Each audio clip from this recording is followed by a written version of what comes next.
The civilized Indian.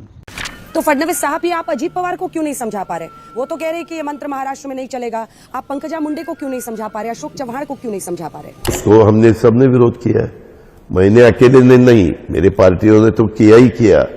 BJP के मुझे किसी ने बताया, पंकजा मुंडे ने भी विरोध किया। एक स्टेट के चीफ मिनिस्टर आते हैं और वो बोल देते हैं बटेंगे कटेंगे, तुरंत हमने बताया कि ये उत्तर प्रदेश नहीं है, नॉर्थ में ये चलता होगा। देखिए, मैं बहुत साफ शब्दों में कहता हूं, अजीत पवार जी और अशोक चव्हाण जी ये एक अलग विचारों से आए हुए हैं। अभी भी कई बार मुझे ऐसा लगता है कि जिन विचारों से वो आए, उन विचारों ने जो एक सूडो सेक्युलरिज्म उनके दिमाग में डाला हुआ है, कभी कभी वो उभर कर बाहर आता है। क्योंकि जब बटेंगे तो कटेंगे ये योगी जी कहते हैं, तो इसका अर्थ वो समझ नहीं पा रहे। तो हम समझाएंगे उनको, आप चिंता मत कीजिए, जरूर समझाएंगे।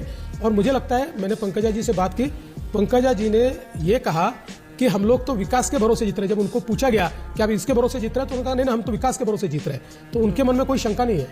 अच्छा, ये बताइए कि छत्रपति संभाजी नगर का नाम रखना और ऐसे तमाम मुद्दे हैं, लेकिन उससे पहले मैं वापस अजीत पवार पर आना चाहती हूँ। फडणवीस साहब, देखिए, मामला लग रहा है कि आप लोगों का दो तरफ देख रहे हैं महायुति के दो नेता। अजीत पवार की ही पार्टी के टिकट पर नवाब मलिक हो, सना मलिक उनकी बेटी हो, वो टिकट देते हैं, बीजेपी मना करती है, फिर भी टिकट देते हैं।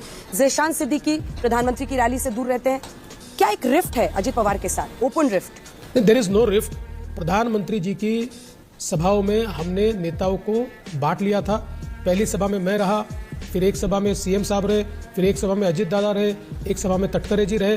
तो इस प्रकार से हमने अलग अलग सभाओं में अलग अलग लोग जाएंगे तय किया था।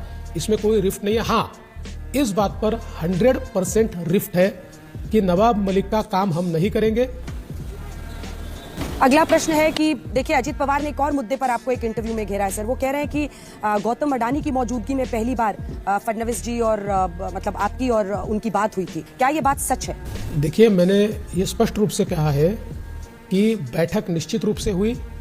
जिस बैठक में शरद पवार जी थे, अमित शाह जी थे, प्रफुल्ल पटेल जी थे, मैं था, अजीत दादा पवार थे, लेकिन इसमें कहीं पर भी गौतम अडानी नहीं थे। वापिस बताता हूँ, अमित शाह थे, गौतम अडानी थे, प्रफुल्ल पटेल थे, देवेंद्र फडणवीस थे, अजीत पवार थे, पवार साहब थे, सब थे। एक दिन बिक जाएगा माटी के मोल, जग में रह जाएंगे प्यारे तेरे बोल। क्या ये घोटालों की गारंटी को देश स्वीकार करेगा? हाँ, ठीक है, तो ये तो मोदी जी की यही खासियत है। अगर उनकी घोटाले की गारंटी है, तो मोदी की भी एक गारंटी है। देखो, मोदी झूठ बोला, मोदी झूठ बोला, मोदी झूठ बोला। अगर आप इतना नहीं समझते तो आप बहुत क्यूट हैं, बल्कि बहुत म्यूट हैं।